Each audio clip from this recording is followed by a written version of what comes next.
Welcome to Elementary.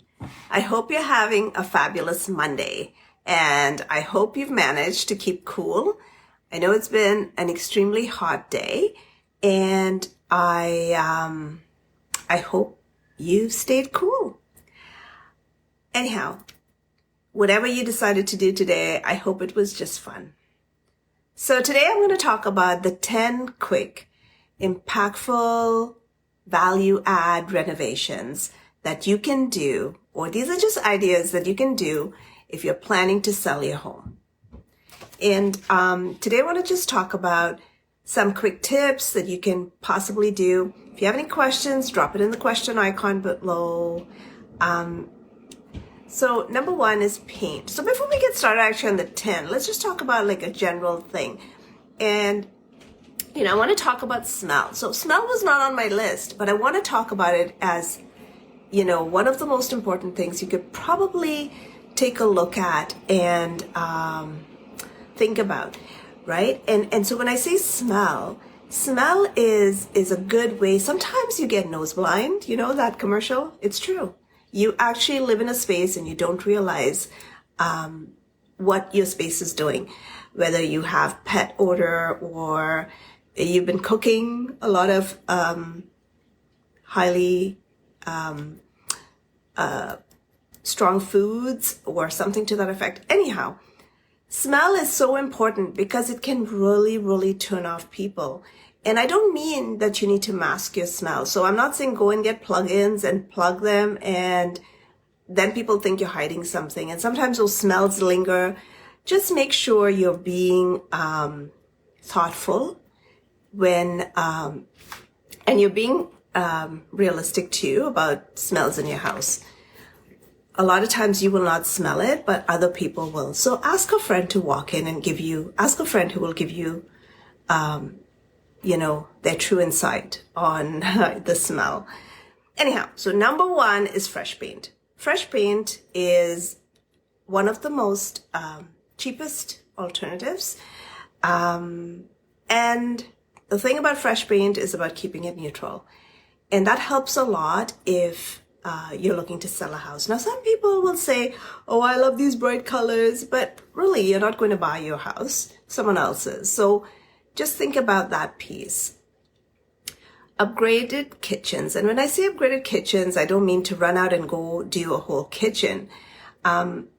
Hardware, backsplash, little things like that, lighting fixtures. Have you seen those kitchens that maybe the lights are from the 1970s or 50s? Now, it's fine if you have a dated house.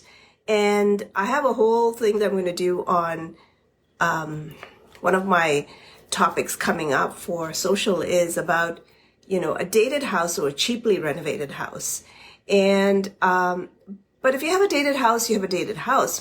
But what I'm talking about is if you have like maybe a builder house, maybe it's not that old, but you've got like really terrible light fixtures. That's one of the things to take. So that was number two. Number three is bathroom, like a refresh on the bathroom, right? Just kind of sprucing it up a little bit. Maybe some new fixtures or faucets, some new mirrors, and what else can you do in a bathroom? Caulking. Caulking is really, really important. Actually, I did caulking for two of my clients very recently. Actually, two very recently, but two earlier in the year as well, where I think it's the most important thing. Right around the shower especially, sometimes it looks so grimy and people get so turned off by that. But really, it takes like very little to do, and it's like one of the best things you can invest in. Number four is improve curb appeal. And this I say because sometimes people are very particular about the curbs and they'll say to me, I don't even want to see this house. It looks terrible. But don't lose your chances before you even start, right? So you don't have to go crazy and put all this landscape down. If you're not a gardener, not many of us are, and you don't have a lot of landscape, it just has to be simple. The grass needs to be well manicured. And use planters. Like if you don't have like a flower bed or landscaping, use planters instead. Trim the lawn, power wash. Power washing really kind of helps. Power wash your front door, power wash the garage door. That really makes a big difference. So number 5 is replacing light fixtures. And lighting can be quite expensive, I must say, but replacing light fixtures is something that you can do. And I'm not saying go out and get cheap fixtures, but really dining room, bedrooms, corridors, all of that helps. But one thing I will say is that when you're looking at light fixtures, actually, the one thing I will say is if you have a light or a fixture that you want to take with you, like someone maybe gave you a gift and you want to take that piece with you, I would say remove the piece and replace it before you list your house. Once someone sees it, if they like it, they want it. It's the bottom line. I don't care. If it's the central vac, if you don't want to give a central vac with it, take it off, hide it so people don't see it. Once people see it, they want it. And if you don't disclose, you have to give up your central vac. You have to buy them a new one of the two. What's next? Improve curb appeal, clean the exterior, all of that. Oh, I already said that. I was on to number 6 is new flooring. And so when I talk about new flooring, I don't expect you to run out and really do a whole house full of flooring. But if you have an old carpet, that's a real turn off. Like sometimes people will have carpet that not everyone loves carpet. Some people love carpet. They think it's luxury. Some people don't like carpet. And a lot of people have a lot of allergies, right? So if you have a carpet, just make sure you've cleaned your carpet in advance. Or if the carpet's looking a bit frayed and dated, then I would say, maybe think about replacing it with something.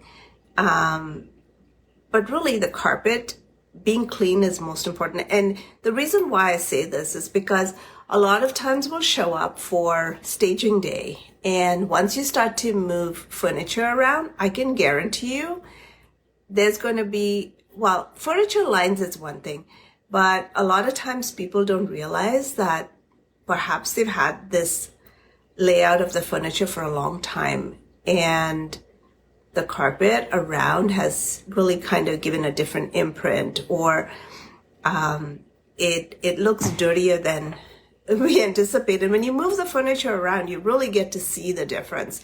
So I would say, if you have carpet and you don't want to do anything with it, the least you need to do is clean it. At least clean it before we show up to stage.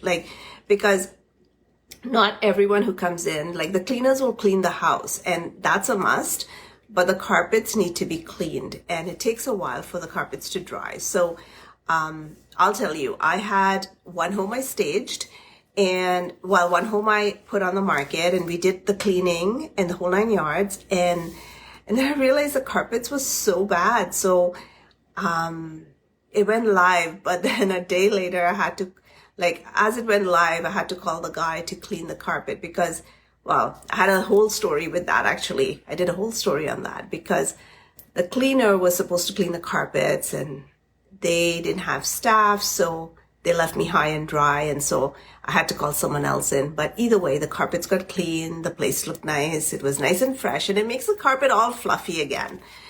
So number 7 is kitchen countertops. And so a lot of times you can have decent cabinets, and so you just need to change maybe the old laminate countertops for something that is a little more modern, Korean, and you can get them for pretty cheap. Now, once you change the kitchen countertops, remember, you need to get a drop-in sink and a faucet. And yeah, faucets can be a little expensive, but they look really nice, right? And that makes a big difference. So if your kitchen is pretty good and you just need a countertop, then that's a good option as well. Number 8 is storage solutions. And I'm not just talking like closet organizers. I know some people love their closet organizers, but you know who you are. There's a group of people who love built-ins. And I think it's a demographic thing, but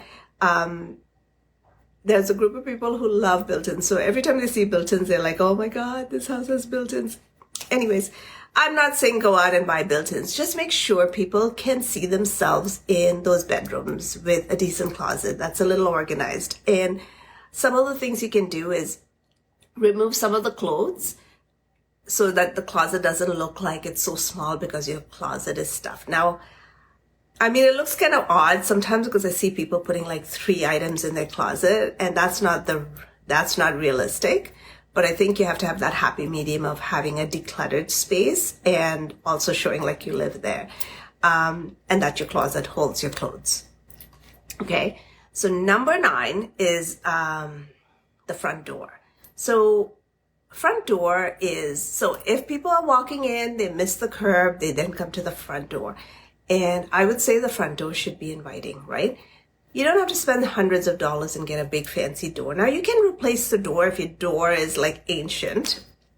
The other thing to do is to make sure you paint it. And so the front door is one of the few things you can actually put a popping color on, and it looks really awesome because people really like these colors that pop on the front door, and that goes a long way. So that's one of the places you can put a color. Now the garage door, on the other hand, a lot of times I tell people if you're going to paint your front door, then think about the garage door too. But all I would tell you is please don't put some weird color on your garage door because it doesn't pop the same way the front door does. And I've actually seen homes that people have put the most hideous colors. So they probably painted the front door and thought, oh my God, it is such a great job. The door looks great. And then they do the garage door and it has like the opposite effect. Who will agree with me on that? I think if you're going to do bright colors, just keep it to the front door and leave the garage a little more neutral and a little more, tasteful, so to speak. And the last thing, number 10 on my list, was updating fixtures and hardware. So we talked about fixtures in some places as I went room by room, but fixtures and hardware are some of the things you can do that would be really will have the biggest impact, but for the least amount of money. And by saying that, you can do things like cabinet knobs and pulls, and those actually go a long way. Now, when it comes down to getting your home ready and to go on the market, those were my number 10, top 10 things that don't cost a lot of money, that have the biggest impact. And if you're not looking to renovate the house, but the thing that has the biggest impact by far is decluttering, removing your personalized items, but at least decluttering, because that makes a big difference. And another big item is cleaning, like a professional clean. And the reason why I say that is, well, I offer professional cleans because I want the space cleaned a certain way. Because I've actually learned the hard way that not everyone cleans in the same way. So I've learned the hard way because people will say, no, I have a cleaner. And then they show up and it's not done to my standard. So I just prefer to just get the cleaning done myself. So that way, at least I know what's happening. And then the property's clean the way I like it. And I can say the one thing that you cannot skimp on is a cleaning. I mean, and the smell of clean matches no other smell. Those are some of the things that I would do if I want the most impact and I'm not looking to break the bank or spend a lot of money. And it doesn't matter whether it's an up market, a down market, a buyer's market, seller's market, your property needs to show in the best light. It needs to show so when people walk in, they feel like, hey, this is a space I want to be in. I can see myself living here. And to the point where they can actually see themselves and their families having spending time in your living room or in your dining room and having, all of their whole family come in. And so that's important if you're trying to get the most out of your house. And so some people will say to me, hey, I've priced my home and I've done these little things and what's going on. And most times I'll say to them is, if your house is sitting on the market right now and you're hearing crickets and you have done some of these things that I'm mentioning, then you're overpriced. Bottom line, I think people are in a different space. People have seen these this pricing that happened a couple of years ago when the market was hot, and I don't think sellers have changed their mindsets too much on how they change in that changing market, right? So the market is changing, and you want to make sure that you're fully prepared, your house looks beautiful, and that you are actually pricing it correctly. The pricing strategy is the most important in this market. And I can tell you from week to week, if you've got a price, if you've got if you've had a meeting with your realtor maybe 2 weeks ago or a month ago, and you need to review those pricing, because the prices that you'll see, the market is changing week by week. As a matter of fact, every 3 to 4 days, you should review those prices again, because the market is changing and you need to adapt and you need to be prepared and you need to do the best you can for your property to make sure your property sells. Now, it's the kind of market where people are, what should you do? Buy first to sell first. And that's really, what's happening. People are selling first before they decide to buy. But there's not so much inventory. There is actually an increased amount of inventory compared to the month before. But people are, like I said, homes are staying on the market a bit longer. But if your house is priced well, it's going to move. And if your house shows well, it will move. So those are my 10 quick, what should I say, reno ideas to give you the most impact if you're planning to sell your home. And seeing no questions or comments, I will say goodbye to you. And until next week, and for those of you watching, my name is Jacqueline Watson. I appreciate your time. And until next week, we'll see you then. And if you want to be interviewed, you want to get on the show, let me know. I'll share some dates with you. Thank you, Kim. It's good to see you. Thanks for joining. Anyways, we'll see you next time. Take care.